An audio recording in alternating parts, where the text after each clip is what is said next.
Okay, ecological behaviors. I'm going to be introducing agonistic behaviors. So this is a very common behavior. It can be thought of as aggression. And agonistic behaviors can include many things from posturing to displays and calls, even threats and actual violence itself. So for my example, I'm going to be exploring red deer. Now this species is native to most of Europe. It's in parts of Asia and the Middle East, and they grow impressively large. They're the largest deer species. Every year they have these antlers that grow in. And agonistic behaviors are common when there is a limited resource. So animals then compete for something like food, space, territory, water. In the case of red deer, they are competing for access to mates. So for red deer, the males compete for access to females. And there are many agonistic behaviors. So first, they will approach each other, and they'll often, size each other up. This could turn into a roaring contest. So they will vocalize to show how strong they are. Then they might walk next to each other, called a parallel walk. Again, they're kind of sizing each other up. If they still can't decide who is the strongest, who's the most powerful, they sometimes will fight. And it's important, the important part, they don't fight to the death.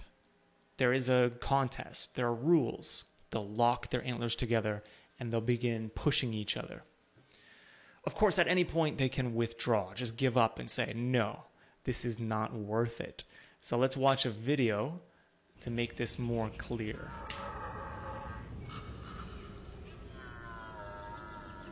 Strange sounds echo through the forests and valleys of Central Europe.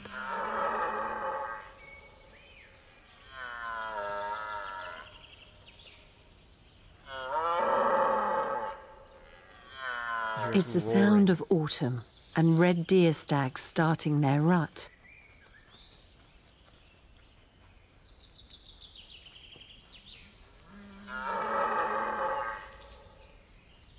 This annual spectacle will dominate the forests for the next few weeks.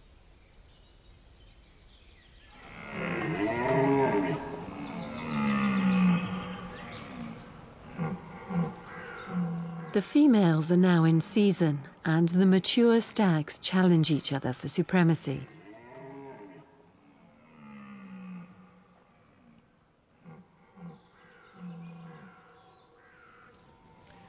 So here you have two males. They're The walking. two rivals size each other up. They're sizing each other up. Posturing is often enough to determine who is the stronger, They're done roaring. They're walking but next not to each in other. this case. And they've decided we need to fight. So they lock antlers and they start to push. So you can see they could attack like the back or the side. So they could be attacking like the side or the back, but they don't.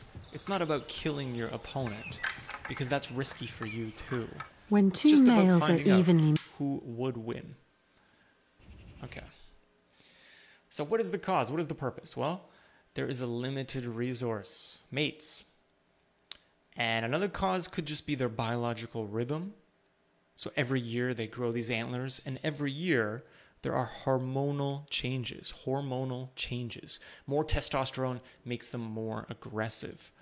So the purpose of these behaviors are to find mates, but to do it while minimizing injuries, which is the advantage. So deer are seldom injured.